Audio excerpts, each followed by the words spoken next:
Hello, this is Gabrielle Henderson from Cryptid Studies Institute, and as many of you know, I have been away from the channel for recent episodes of our new podcast, Strangely Enough. That is because I was blessed with the opportunity to go on a road trip along the entire Pacific coast. In that time, I saw some of the most famous sites in the world like Redwood National Park, Disneyland, the San Diego Zoo, and even the beach where Planet of the Apes was filmed. But while I was there, I also went to some of the most interesting locations to the world of weird. During my time away, you may have seen that my brother, Elijah Henderson, was busy at work, filming content for the channel, going out live in the field in Indian Mountain, Tennessee, Werewolf Springs, and interviewing for our Strangely Enough podcast. We have some interesting things on the horizon for you, including this special look into some of the strange sights of the Pacific coast. So let's jump in and I'll guide you on my trip along the coast. One of our first stops was at the North American Bigfoot Museum in Boring, Oregon, owned by Finding Bigfoot's very own Cliff Barackman. Nestled in the Mount Hood territory, which has the most reported Bigfoot sightings of any area in Oregon, it's the perfect location for a Bigfoot museum. Inside, we found plenty of awesome stuff, including footprint cast, sound recordings, and a life-size Sasquatch statue named Murphy. So if you're in this area, check it out. It's a pretty fun stop. Meanwhile, in Tennessee, Elijah was live streaming in the forest of Indian Mountain, Tennessee, and a place known for Bigfoot and large hairy creatures. However, he would be seeing another hairy creature that night, a much cuter creature. During my time away, I left my sweet girl Grendel in Elijah's capable hands. However, she didn't take kindly to me leaving, and he felt her wrath when she tore open a bag of diatomaceous earth and spread it all throughout the living room. He mopped many, many times, and it's still not all up, I might add. Keeping on, we made our way into the beautiful Redwood Forest of Humboldt County, which, to my knowledge, is the county with the highest reported number of Sasquatch sightings in California. Interestingly, though, Humboldt County also holds record for the highest number of missing person cases in the state of California, even being nicknamed the Black Hole. And it's easy to see how people could disappear in a place like this, as this forest is very vast and signal is spotty at best. And while the trees are majestic and beautiful giants, it's very easy to see how a Bigfoot could easily hide among them. Moving on along our journey down the Pacific coast is the site of one of the most famous conspiracy theories to ever exist, and that is the infamous Bohemian Grove Society, which is so heavily guarded and under surveillance that few have ever made it inside. Nobody can make it past the gate. In fact, before you can even reach the gate, there is a no trespassing sign, surveillance cameras, and even a black sedan sits guarding the area. This area, at the threshold of the no trespassing area, is where I shot this short video. I am Gabrielle Henderson with Cryptid Studies Institute, and I am standing at the gate of one of America's strangest institutions, the infamous Bohemian Grove Society.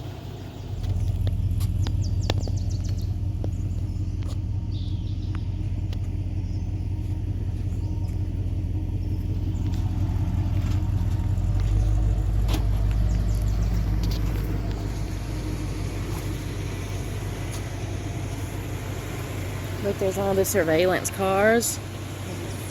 I don't know what we're doing. They know what we're doing. This is a famous place.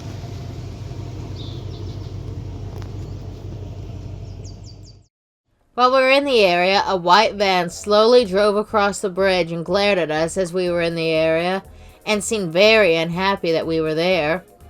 Not long after that, a second black sedan appeared, and that is when we knew it was time to go. The vehicle followed us till we were quite gone from the area. The Bohemian Grove became the subject of curiosity in 2000 when Alex Jones famously infiltrated the grove, and what he discovered shocked the world. Reportedly, guests at the Grove included politicians, including governors, former presidents, businessmen, and world-famous entertainers. Here among the Redwoods, the wealthy elite have been caught performing a ritual before a large statue of what is believed to be a representation of the Canaanite deity Moloch in the form of a large stone owl. In the ancient world, Moloch was disturbingly the false pagan god whom children were often sacrificed to. Even more disturbing, Alex Jones captured footage of a mock human sacrifice taking place before this statue. So why are our world leaders partaking in such a ritual? We could discuss the Grove for this entire video, but we're not going to.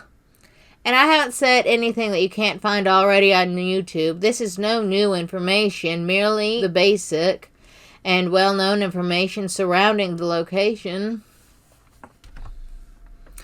Back in Tennessee, my dog Grendel continued on her warpath, leaving a wake of destruction for Elijah while she waited for me to come home. Far across the nation, we were visiting one of the most famous houses in paranormal history. I am, of course, talking about the infamous Winchester house in San Jose, California. Here I stand in front of the world-famous Winchester Mystery House. This place is one of the most notorious haunting stories in history. But is that entirely biblically accurate? The Bible said, "For the dead know not anything." Let's check out what this has to offer. A bit of history regarding the Winchester Mystery House. It was owned by Sarah Winchester, the heiress to the Winchester rifle fortune, and the widow to William Winchester of the famous rifle company. Tragedy struck Sarah when both her husband and infant daughter died. So in 1886, she left her Connecticut home and headed west, settling in San Jose, California. But all was not well.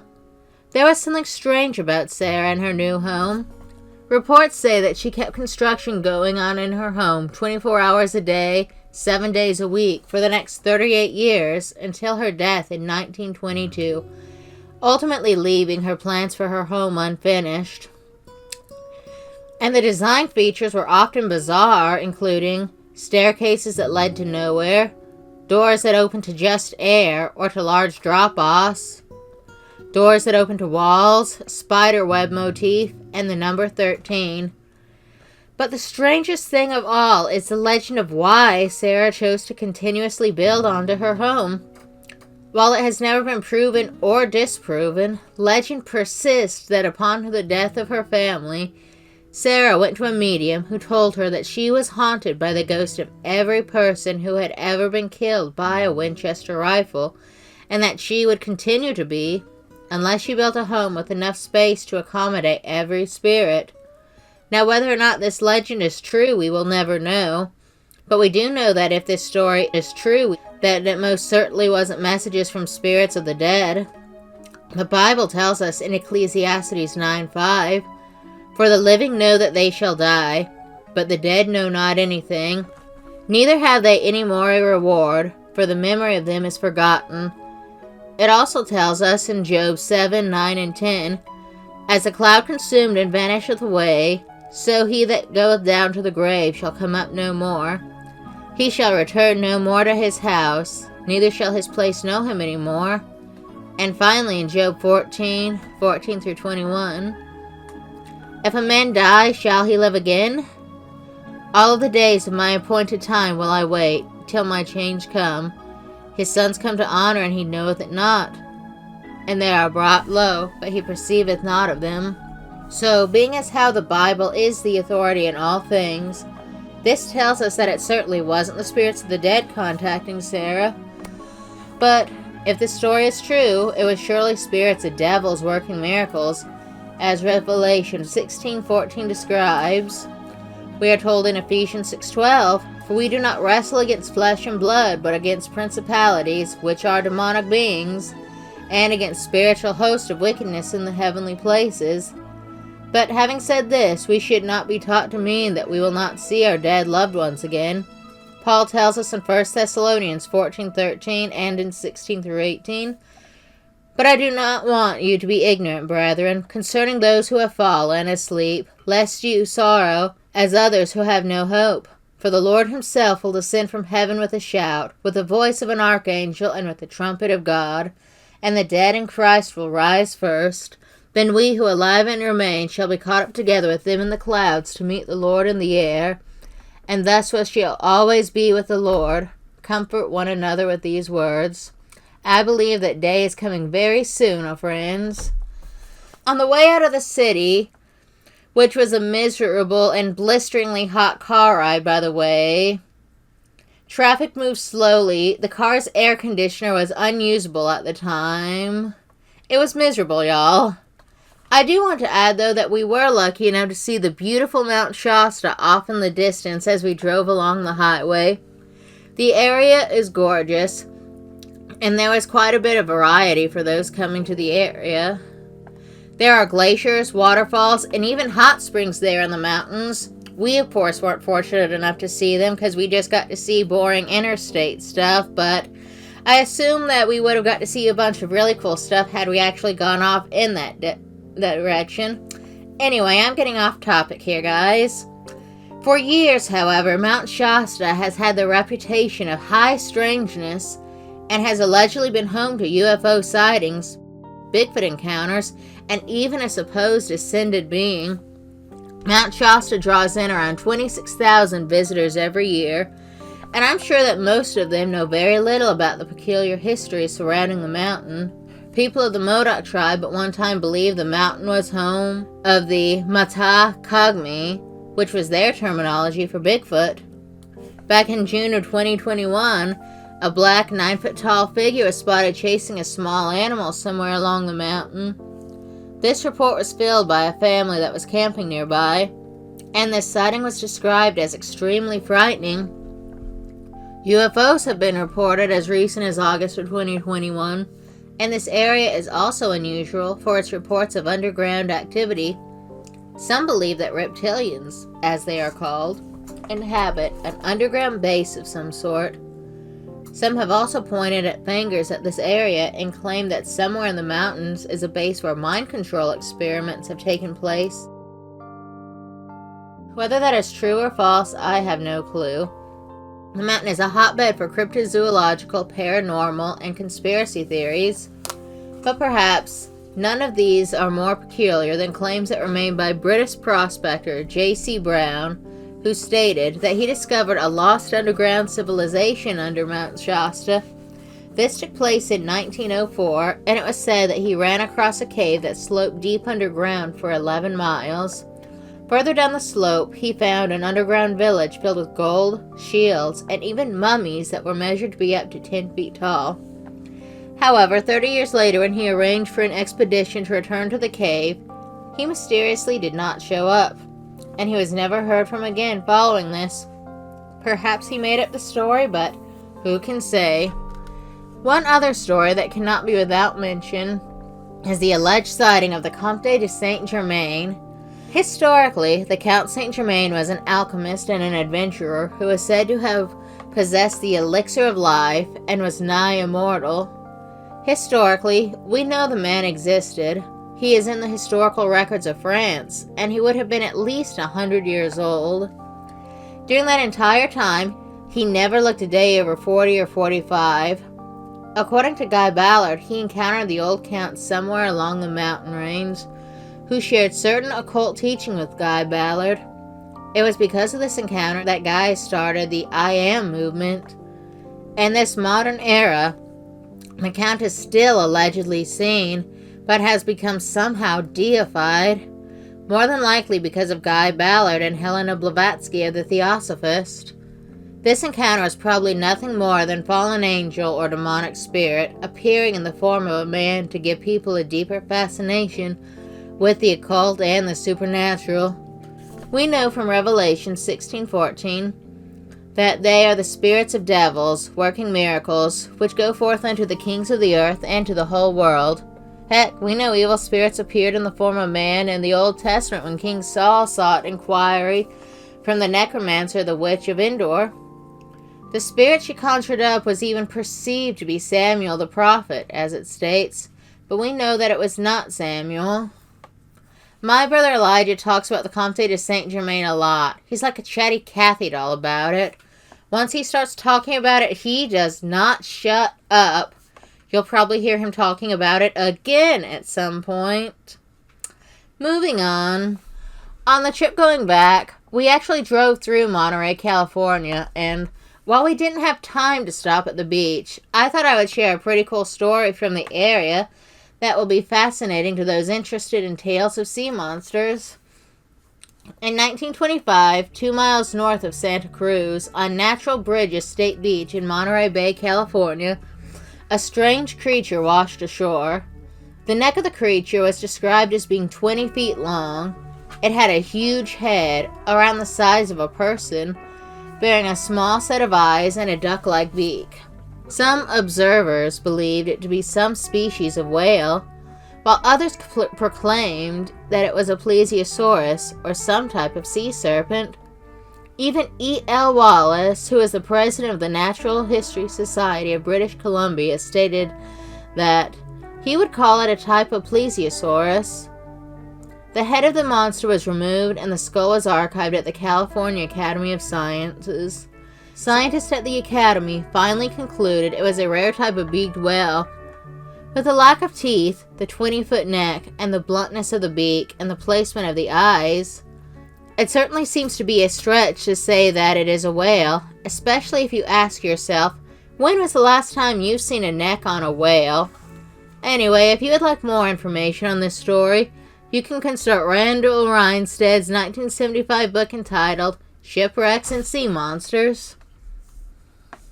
Later that night, beyond the sweltering San Jose highway, we finally made it back into Northern California after many hours of driving. And I feel this next story is worth a mention. And I'm going to be completely honest, we aren't 100% sure what was going on in this location, but it was strange. We were less than 2 hours away from Willow Creek, the gateway to Bigfoot country, and one of the most well-known Bigfoot locations in the country, which we will revisit later in this video. We decided to rent a campsite, but we would be arriving quite late, after hours when the office would be closed. So we made a phone call and were greeted by a quite cheery woman who gave us a gate code and assured us that someone would be there to greet us and show us to our campsite. Hours later, we finally made it to the campground, about 1 a.m. to be specific, and immediately met with a wide-open gate with no gate codes required. We make our way into the office and discover absolutely nobody there. The lights were on, but the building was empty. Even the furniture was missing. The place seemed totally abandoned. There was not another soul in sight. Nobody at the office as promised. No other campers. Nothing. This was supposed to be a full campsite, too. And yes, we were at the correct address. There was even a sign up indicating it was the place we were looking for. Yet the entire place was like a ghost town, like they were trying to close it down. The bathrooms were out of service. Trash was everywhere. There was even a room full of discarded freezers. But the strangest thing of all we found were 2 large and peculiar symbols that looked like they came straight out of the Blair Witch Project. Interestingly enough, these symbols were placed in the exact campsite we were assigned to. We saw no other symbols anywhere else in the camp, only on our assigned campsite. There were also piles of rocks stacked up, which can sometimes be indicative of Sasquatch activity, as well as a skunky smell that permeated the area. At one point, my friends watched a set of eyes shine, which she thought to be a mountain lion. There were 3 RVs set up on concrete blocks, like they were set up to be staying, but there were no cars, and this was a very rural place where a car was necessary to reach it. All the lights were on in the RVs, and the doors were wide open, but we could see that nobody was inside. All of those things point to some very unusual red flags. And in addition to everything, the members of our party reported feelings of being watched, and one of them, being a former Special Forces soldier who has been trained to watch for things like this, had the feeling we might be ambushed, a feeling that he had not felt since his time in Iraq. Since there were so many odd things going on, we felt it best to leave. Perhaps it was nothing. Perhaps it was evil humans, or even Sasquatch. We do not know, but being in California, we couldn't have any firearms, and if we did stay, we did not know what would end up happening. So we played it safe. We took a page out of Nancy Reagan's book and just said no. But nonetheless, it certainly makes for an interesting story, and I felt like someone might enjoy hearing it. And if anyone has any clue as to what was up with those Blair Witch symbols, please comment down below. At this point, we were on our home stretch of our journey, and on the last leg of our trip, we found ourselves in Willow Creek, as previously mentioned. Willow Creek is perhaps the most popular Bigfoot town to ever exist. Bigfoot artwork adorns the town, and it seems almost like in every direction you will find a different decoration commemorating America's favorite wild man of the woods. The Bigfoot reputation started in 1958 when construction worker Jerry Crew found a man-like 16-inch footprint, sparking attention from the media and local interest. A columnist from the Humboldt Times introduced the name Bigfoot into an article he wrote, and the name was born. Additionally, in 1967, the Patterson-Gimlin footage had been shot in Bluff Creek, a location that was roughly 25 miles north of Willow Creek. People still claim sightings in the area, and the town has certainly capitalized off of the legend with Bigfoot-themed businesses, Sasquatch murals, and even the Willow Creek Bigfoot Museum, which we ourselves stopped at. After Willow Creek, we started back to Portland to catch a flight home, but not before hitting the beach one more time, of course. This trip made up an important part of my life because it composed of things that I have always wanted to go and do, but never thought I would be able to. I will never forget the things I went and seen on the West Coast. The sights, the smells, the feel of the cold Pacific water splashing against my feet, and most certainly the good times that I shared with my friends. It was a special time for me, and I truly hope you had as much fun watching it as I had making it.